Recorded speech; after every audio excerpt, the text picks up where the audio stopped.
ज्ञानतिमिरान्धस्य ज्ञानाञ्जनशलाकया चक्षुर्मिलितं येन తస్మై శ్రీ గురువే నమః. సో మనం ఈరోజు భగవద్గీత యథాతథం శ్రీల ప్రభుపాదుల వారిచే వచించబడినటువంటి గ్రంథంలో మొదటి అధ్యాయము మొదటి శ్లోకం నుంచి చర్చించబోతున్నాం.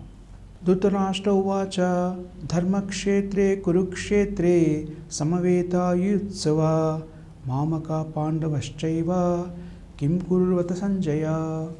అనువాదము భాష్యము శ్రీల ప్రభుపాదుల వారిచే అనువాదము.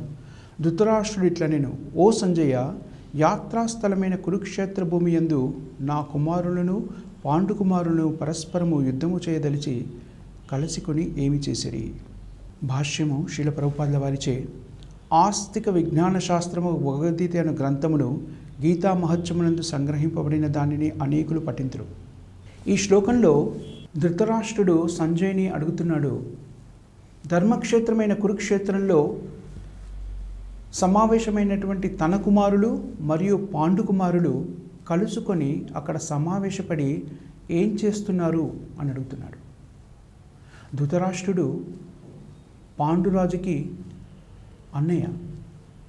పాండురాజు మరియు ధృతరాష్ట్రుడు ఇద్దరు కూడా సోదరులు. ధృతరాష్ట్రుడి యొక్క పెదనాన్న భీష్ముడు. భీష్ముడు తన తండ్రి కోసమై తన సహోదరుని పుత్రులైనటువంటి పాండవులు మరియు కౌరవులు కురుక్షేత్ర రణరంగమునందు ఏకాకృతులై ఏం చేస్తున్నారో తెలుసుకోదలుచుకున్నాడు. ఎందుకని ఇక్కడ ఈ శ్లోకంలో మనకి ఏం చెప్తున్నారు అంటే, ధర్మక్షేత్రే కురుక్షేత్రే సమవేతాయుత్సవ మామక పాండవశ్చైవ. ధర్మక్షేత్రే, కురుక్షేత్రము ఎలాంటి ప్రదేశము అంటే ధర్మక్షేత్రం. అది కురుక్షేత్రము చాలా పవిత్రమైనటువంటి ప్రదేశం అని వేదశాస్త్రాల్లో చెప్పబడింది. ఎలాంటి పవిత్రమైన క్షేత్రము అంటే, స్వర్గలోకాధిపతులు కూడాను ఏవైనా ధార్మిక కార్యక్రమాలు చేయాలి అనుకుంటే కురుక్షేత్రానికి వచ్చి ఆ ధార్మిక కార్యక్రమాలు చేస్తారు అని మనకి శాస్త్రంలో చెప్పబడింది. అంటే ధర్మము మీద కురుక్షేత్రం ఉన్నటువంటి ఆ స్థలము ధర్మం మీద ఎక్కువ ప్రభావాన్ని చూపిస్తుంది. ధర్మక్షేత్రే కురుక్షేత్రే సమవేతాయుత్సవ మామక పాండవశ్చైవ కిమ కుర్వత సంజయ. ఈ శ్లోకంలో ధృతరాష్ట్రుడు సంజయుడు తన కార్యదర్శి అయిన సంజయుని అడుగుతున్నాడు, కౌరవులైన తన కుమారుడు తన సోదరుని కుమారులైనటువంటి పాండవులు కురుక్షేత్ర రణరంగంలో ఏకాకృతులై ఏం చేస్తున్నారు అని అడుగుతున్నాడు. ధృతరాష్ట్రుడు పుట్టుకతో అంధుడు. అందువల్లనే అతనికి సామ్రాజ్యం ఇవ్వబడలేదు. తన సహోదరుడైనటువంటి పాండురాజుకి సింహాసనాన్ని అందజేయబడింది. అందుకని ధృతరాష్ట్రుడికి అప్పటి నుంచి కూడాను ఒక రకమైనటువంటి అసూయ ద్వేషాలు మనసులో నిండుకున్నాయి. అతని భావజాలం ఎలా ఉంటుంది అంటే, ధృతరాష్ట్రుని యొక్క పరిస్థితి భౌతిక ప్రపంచంలో సమకాలీన కాలంలో మన పరిస్థితికి దగ్గరగా ఉంటుంది. నిజానికి ధర్మశాస్త్రాన్ని అవలంబించేటువంటి వ్యక్తి అయినప్పుడు ధృతరాష్ట్రుడు తన అంగవైకల్యాన్ని గ్రహించి తనకు రాజ్యం రానందుకు బాధపడకుండా ఉండేవాడు. కానీ అలా జరగలేదు. ఏమనుకున్నాడు ధృతరాష్ట్రుడు? తనకి అంగవైకల్యం ఉంది కాబట్టి తన సోదరుడికి రాజ్యాభిషేకం చేశారు, అంతవరకు సరిపోయింది.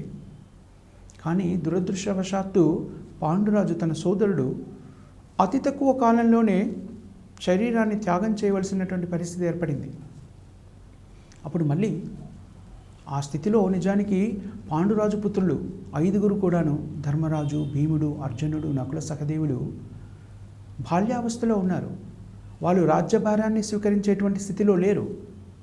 అందుకని మళ్ళీ కురు పెద్దలు, ముఖ్యంగా భీష్ముడు మరియు భీష్ముని యొక్క తల్లిగారైనటువంటి సత్యవతి, వాళ్ళిద్దరూ కూడాను మరో నిర్ణయం తీసుకొని ధృతరాష్ట్రుణ్ణి ఈ బాలకులు పెరిగేంతవరకు ప్రతినిధిగా, ఈ బాలకులకి ప్రతినిధిగా రాజ్యాన్ని పాలించమని రాజ్యాన్ని అప్పగించారు. కానీ ధృతరాష్ట్రుని యొక్క ఆలోచన ఎలా ఉంది అంటే, తాను రాజవంశంలో జ్యేష్ఠ కురుపుత్రుడు కాబట్టి రాజ్యాధికారం తనకు మాత్రమే రావాలి అనేటువంటి ఆలోచనలో ఉన్నాడు.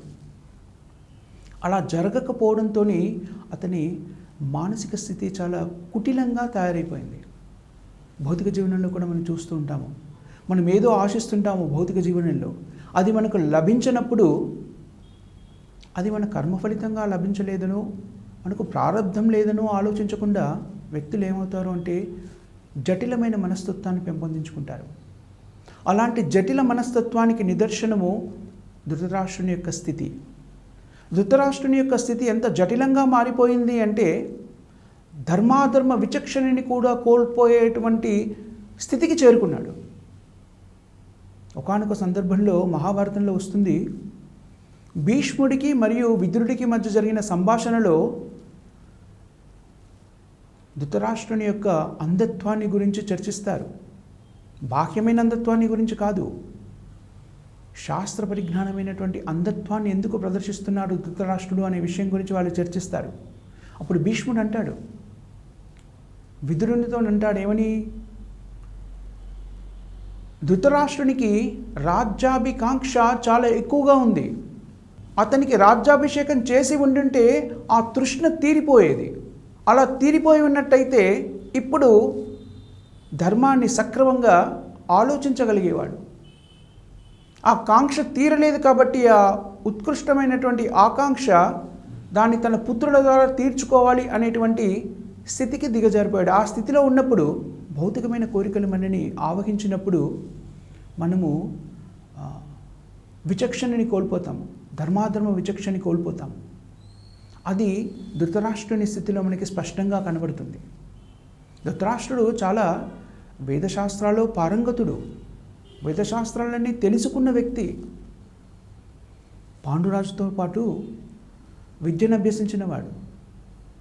ఎవరు ధృతరాష్ట్రుడు? నిజానికి వ్యాసుని పుత్రుడు. ఉన్నతమైనటువంటి స్థితి, చాలా వేదశాస్త్రాలని కూడా పఠించాడు కాబట్టి పరిజ్ఞానం కూడా ఉంది. అయినా సరే భౌతికమైన కోరికలు ఏవైతే ఉంటాయో వాటి నుంచి ముక్తుడు కాలేకపోయాడు. ఆకాంక్ష, అసూయ, ద్వేషాలు మనసును కట్టిపడేసినప్పుడు, హృదయంలో అసూయ ద్వేషాలు నిండి ఉన్నప్పుడు మనుషులు ఏ రకమైనటువంటి ధార్మిక కార్యక్రమాన్ని కూడాను స్వచ్ఛంగా చేయలేకపోతారు. ఇక్కడ ధృతరాష్ట్రుని పరిస్థితి కూడా అలాగే. తన ఉన్నతమైన ఆకాంక్షని తీర్చుకోవడానికి వ్యక్తిగతంగా తనకు ఆ కోరిక తీరలేదు కాబట్టి ఆ కోరికని తన పుత్రుల ద్వారా తీర్చుకోవాలనే ప్రయత్నం చేస్తున్నాడు. ధృతరాష్ట్రునికి చాలా స్పష్టంగా తెలుసు తాను చేస్తున్నది అధర్మము అన్న విషయం తెలుసు. కానీ తనను తాను సమర్థించుకోవడానికి ఏమని చెప్పుకుంటాడు, ఈ రాజ్యము నాది, నేను జ్యేష్ఠపుత్రుని, నాకు రాజ్యం రావాల్సింది, నాకు అంగవైకల్యం ఉంది కాబట్టి రాజ్యాభిషేకం నాకు జరగలేదు, కానీ నా పుత్రులకి అంగవైకల్యం లేదు కదా, వాళ్ళకెందుకు ఇవ్వకూడదు అనుకుంటాడు. కానీ ఒక చిన్న విషయాన్ని దాంట్లో అక్కడ మర్చిపోతాడు. ఏమిటి అంటే ఎప్పుడైతే తనకు రాజ్యం లేదో దానికి ఉత్తరాధికారిగా తన పుత్రులు ఉండరు. ఆ రాజ్యము పాండురాజుకి ఎప్పుడైతే చెందిందో దానికి ఉత్తరాధికారి ఎవరవుతారు? పాండురాజు పుత్రులు అవుతారు. అది ధర్మము. ఒకవేళ పాండురాజ పుత్రులు కానీ అనర్హులై ఉన్నట్టయితే మరొకరి గురించి ఆలోచించవచ్చు. కానీ ధర్మశాస్త్రం ప్రకారంగా రాజ్యం ఎవరికి చెందాలి? పాండురాజు పుత్రులకు చెందాలి. పాండురాజు పుత్రులు బాల్యావస్థలో ఉన్నారు కాబట్టి పాండురాజు శరీరాన్ని వదిలేసినప్పుడు వాళ్ళు రాజ్యపాలనని స్వీకరించే స్థితిలో లేరు కాబట్టి వాళ్ళు యోగ్యులయ్యేంత వరకు, వాళ్ళకి యుక్త వయసు వచ్చేంత వరకు రాజ్యభారాన్ని స్వీకరించమని ధృతరాష్ట్రునికి అప్పగించబడింది. కానీ ధృతరాష్ట్రుడు తన ఆ సందిగ్ధావస్థ ఏదైతే ఉందో, స్వార్థపూరితమైన ఆలోచన ఏముందో, ఆ స్వార్థము తనకు దక్కలేదు అనేటువంటి ఆలోచన, నిజానికి అసూయ అంటే ఏమిటి అంటే ఇది నాకు మాత్రమే చెందాలి, ఇది నాది అనేటువంటి వ్యామోహం ఎప్పుడైతే పెరుగుతుందో అది అసూయకు దారి చేస్తుంది. ఇది నాకు మాత్రమే చెందాలి అనుకున్నప్పుడు ఇంకెవరైనా దాన్ని పొందాలి అనుకున్నారనుకోండి, మనలో అసూయ రేకెత్తుతుంది, ఈర్ష్య ద్వేషాలు రేకెత్తుతాయి. సరిగ్గా మరి ధృతరాష్ట్రుని స్థితి కూడా ఇదే. తన పుత్రులైనటువంటి కౌరవులకి రాజ్యం కావాలి. వాళ్ళు అర్హత కలిగిన వాళ్ళ లేదా అనేటువంటి స్థితి కూడా ఆలోచించే స్థితిలో కూడా లేడు. దుర్యోధనాది వ్యక్తులు ధర్మానికి చాలా దూరంలో ఉన్నటువంటి వాళ్ళు. ఆ విషయం ధృతరాష్ట్రునికి తెలుసు. అందుకని ఇక్కడ ఏమంటున్నాడు, ధర్మక్షేత్రే కురుక్షేత్రే, కురుక్షేత్రము ధర్మక్షేత్రము. ధార్మికులకి, అది ధర్మనిరతితోనే నడుచుకునేటువంటి వ్యక్తులకి కురుక్షేత్రము ఉపయుక్తంగా ఉంటుంది, వాళ్ళకి అనుకూలంగా ఉంటుంది. అందుకని ధృతరాష్ట్రుడు ఇప్పుడు భయపడుతున్నాడు. ఏమని?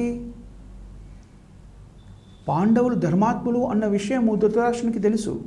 అదేవిధంగా తన పుత్రులు ధర్మనిరతులు కాదు అన్న విషయం కూడా ఆయనకి తెలుసు.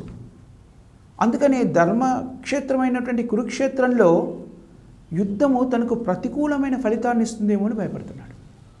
అందుకనే సంజయుని ఏమని అడుగుతున్నాడు, ధర్మక్షేత్రే కురుక్షేత్రే సమవేత యుయుత్సవ మామక పాండవశ్చైవ కిం కుర్వత సంజయ.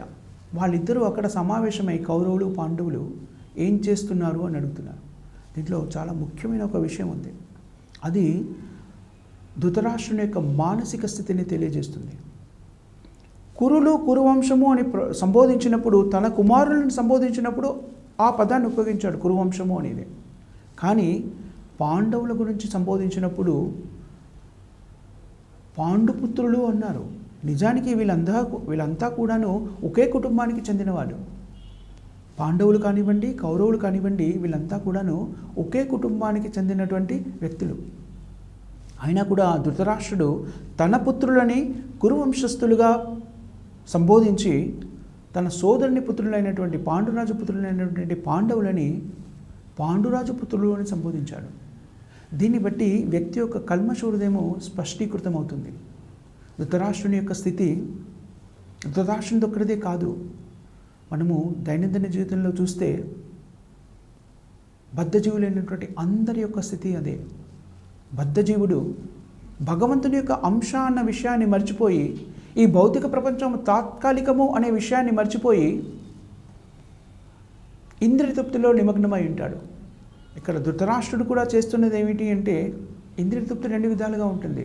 స్వ ఇంద్రియ తృప్తి, ఇంకొకటి sense gratification and gratifying extended senses. మన ఇంద్రియాలని తృప్తిపరచడం ఒకటి, మన బంధుమిత్రులు పరివారము వాళ్ళ ఇంద్రియాలని తృప్తిపరచడానికి ప్రయత్నించడం ఒకటి. ఇక్కడ ధృతరాష్ట్రుని యొక్క ఆకాంక్ష, మహత్వాకాంక్షకి నిదర్శనము అతని సంభాషణ. కానీ హృదయంలోనే భయం అనేది కూడా ఉంది ధృతరాష్ట్రునికి. ఎందుకని? రెండు కారణాలు ఉన్నాయి. ఒకటి, కురుక్షేత్రము ధర్మక్షేత్రము. ఎలాంటి ధర్మక్షేత్రము అంటే, మనం ఇందాక అనుకున్నాం కదా, స్వర్గలోకాధిపతులు కూడా ఏవైనా ధార్మిక కార్యక్రమాలు చేయాలి అంటే కురుక్షేత్రానికి వచ్చి ఆ కార్యక్రమాలు నిర్వర్తిస్తారు. అంటే ధర్మానికి అనుకూలంగా ఉన్నది కురుక్షేత్రము. అంతేకాకుండా శ్రీకృష్ణుడు స్వయంగా భగవానుడు అన్న విషయం ధృతరాష్ట్రునికి తెలుసు. శ్రీకృష్ణుడు పాండవుల పక్షాన్ని నిలిచి ఉన్నాడు. కాబట్టి ఎక్కడైతే శ్రీకృష్ణుడు ఉంటారో అక్కడ ధర్మము తప్పకుండా జయించి తీరుతుంది. అందుకని ఈ రెండు విషయాలు కూడా ధృతరాష్ట్రునికి తెలుసు. వ్యక్తుల స్థితి ఎలా ఉంటుంది అంటే, భౌతిక జీవనంలో భౌతిక బంధనాల్లో చిక్కుకున్న వ్యక్తి తప్పు తెలిసి కూడా చేయకుండా ఉండలేనటువంటి స్థితి. ఉదాహరణకి చోరుడు ఉన్నాడు అనుకోండి, దొంగతనం చేసే వ్యక్తి ఉన్నాడు అనుకోండి, దొంగతనం చేయడము తప్పు అన్న విషయం తెలుసు. దానివల్ల తనకి శిక్ష పడే అవకాశం ఉంది, దొంగతనం చేస్తూ పట్టుబడితే శిక్ష పడే అవకాశం ఉంది అనే విషయం కూడా తెలుసు. అయినా కూడా దొంగతనం చేయకుండా ఉండలేని స్థితి. అలాగే ఇక్కడ ధృతరాష్ట్రుని స్థితి కూడా అలాంటిదే. తాను చేస్తున్న పని ధర్మము కాదు అని తెలుసు. తన కుమారులు ధర్మం వైపు లేరు అన్న విషయం కూడా తెలుసు. కానీ తన కుమారులకి రాజ్యం కావాలని ఆకాంక్షని వదులుకోలేకపోతున్నాడు. అది బద్ధజీవుల యొక్క స్థితికి నిదర్శనం. ధృతరాష్ట్రునికి తన స్థితిని తెలియజెప్పడానికి, తాను చేస్తున్న పని ధర్మమైందని కాదని చెప్పడానికి భీష్ముడు, విదురుడు లాంటి వాళ్ళు చాలాసార్లు ధృతరాష్ట్రునికి తాను చేస్తున్న పని సరి అయినది కాదు, ధర్మ విరుద్ధమైన పని అని చెప్పడానికి ప్రయత్నం చేశారు. ధృతరాష్ట్రునికి స్వయంగా కూడా తెలుసు. ఎంతవరకు అంటే ఒకానొక సందర్భంలో భగవంతుడైన శ్రీకృష్ణుడు తన భక్తుడైనటువంటి అక్రూరుణ్ణి రాయబారిగా సమాచార సేకరణకి హస్తినాపురానికి పంపిస్తాడు. కురుక్షేత్ర యుద్ధం ఆరంభం కావడానికి ముందు కృష్ణుడు అక్రూరుణ్ణి హస్తినాపురానికి పంపించి ధృతరాష్ట్రుడు ఏం చేస్తున్నాడు తెలుసుకొని రమ్మంటాడు. అక్రూరుడు ధృతరాష్ట్రుడిని కలుస్తాడు, కలిసి సంభాషిస్తాడు. ధృతరాష్ట్రుని యొక్క ప్రణాళికల్ని కూడా అర్థం చేసుకొని వాటి గురించి కూడా చర్చిస్తాడు. చర్చించి చాలా సౌమ్యంగా శ్రీకృష్ణ భగవానుడు ఏం కోరుకుంటున్నాడు అతని నుంచి, ధృతరాష్ట్రుడి నుంచి అనే విషయం కూడా స్పష్టంగా చెప్తాడు. ధృతరాష్ట్రుడు దీన్ని కూడా వింటాడు. వినేమంటాడు, నాకు తెలుసు శ్రీకృష్ణుడు భగవంతుడు అనే విషయం కూడా నాకు తెలుసు, ఆయన చెబుతున్నది సరి అయిన విధానం అని కూడా నాకు తెలుసు, కానీ దాన్ని నేను నిర్వర్తించలేను, నేను అశక్తుడను అని చెప్తాడు. అది బద్ధ జీవితంలో ఉన్నటువంటి వ్యక్తుల యొక్క స్థితి. చాలాసార్లు మనం వింటూ ఉంటాము, భగవద్గీత ఏమిటి, భాగవతం ఏమిటి, మనం ఎవరు, భగవంతుడు ఎవరు, మనకి భగవంతుడికి మధ్య సంబంధం ఏమిటి, మన జీవితాన్ని ఎలా ముందుకు సాగించాలి, ఎలా జీవనాన్ని ముందుకు సాగించాలని తెలుస్తుంది, కానీ దాన్ని ఆచరించడానికి ఇబ్బంది పడతాం. దాన్ని ఏమంటారంటే కండిషనింగ్, బద్ధస్థితి అంటారు. ఆ బద్ధస్థితి నుంచి జీవాత్మ బయటికి రావాలి అంటే మానవ జీవితం ఒక్కటే దానికి సరి అయినటువంటి స్థితి. జీవాత్మ మానవ శరీరంలో ఉన్నప్పుడు ఈ బద్ధస్థితి నుంచి బయటికి రావడానికి దానికి అవకాశం దొరుకుతుంది. సో జీవాత్మ మనిషి రూపంలో ఉన్నప్పుడు తన పరిజ్ఞానంతో భగవంతునికి సంబంధించిన పరిజ్ఞానాన్ని సంతరించుకొని జన్మ మృత్యు జరావాది అనేటువంటి చక్రం నుంచి బయటపడగలుగుతాడు. కానీ ఆ బద్ధస్థితి నుంచి బయటికి రావాలి అంటే భక్తుడైన భగవంతుని భక్తుడైనటువంటి గొప్ప వ్యక్తి యొక్క, ఒక మహాత్ముని యొక్క కృప మనకి అందినప్పుడు అది సాధ్యమవుతుంది. సమకాలీని సమాజంలో ఆ కృపని మనకి శ్రీల భక్తివేదాంత స్వామి ప్రభుపాదుల వారు అందించారు. భగవంతునికి సంబంధించిన పరిజ్ఞానాన్ని సంస్కృతం నుంచి ఆంగ్లంలోకి, తరువాత అతని శిష్యుల ద్వారా అన్ని రకాల భాషల్లోకి అనువదించబడింది. తద్వారా మనకి భగవంతునికి సంబంధించిన పరిజ్ఞానము శ్రీల ప్రభుపాదుల ద్వారా మనకు అందుతుంది. భగవంతునికి సంబంధించిన పరిజ్ఞానము శ్రీల ప్రభుపాదుల వారి ద్వారా మనకు అందుతుంది. కానీ దాన్ని స్వీకరించి మన జీవితంలోకి అన్వయించుకోవడానికి మనము సిద్ధంగా లేము. అది బద్ధజీవుల యొక్క స్థితి. ఎప్పుడైతే మనము ఈ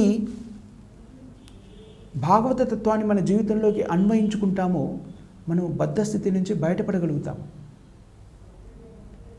శ్రీ చైతన్య మహాప్రభు విశదీకరిస్తారు. శ్రీ చైతన్య మహాప్రభు కలియుగంలో యుగావతారంగా మనకి వేదశాస్త్రాల్లో చెప్పబడింది. చైతన్య మహాప్రభు